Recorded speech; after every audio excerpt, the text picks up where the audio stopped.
நம்ம ஒரு உறவை பிரியும் போது அந்த அன்பு நம்மளை பிரிய விட மாட்டேங்குது இல்லையா?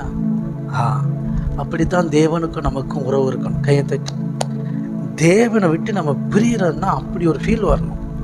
தேவ பிரசன்ஸை விட்டு நம்ம பிரியறோம்னா ஃபீல் வரணும். சார் இருக்கிறீங்களா? நம்ம தேவ சமூகத்தை விட்டு பிரிஞ்சு வேலை செய்கிறோம், அப்போ ஒரு ஃபீலிங் இருந்துகிட்டே இருக்கணும்.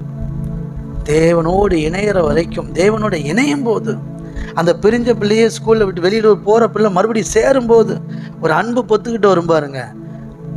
அதுதான் கரெக்டு, அதுதான் கரெக்டான ரிலேஷன்ஷிப்.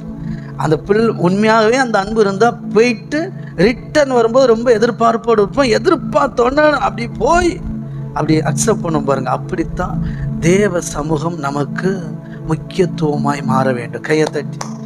இதை கேட்குறவங்க காது பாக்கியம் இல்லை, நிறைய பேருக்கு வாய்ப்பு கிடைக்கல, உங்களுக்கு கிடைச்சிருக்கு.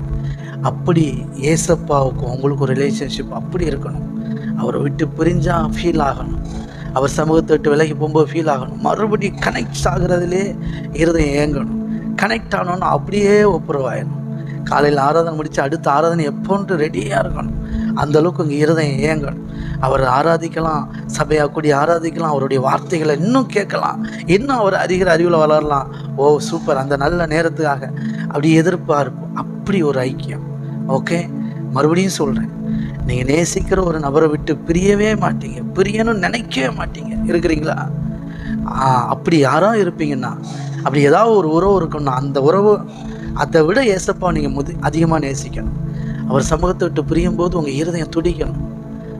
பிரியிறோமே அப்படின்ட்டு, ஐயோ அந்த ப்ரெசன்ஸை மிஸ் பண்ணுறோமே அப்படின்னு எப்பொழுதும் தேவனோடு இணைஞ்சிருக்கணும். ஓகே, நான் அப்படி ப்ளஸ் பண்ணுறேன்.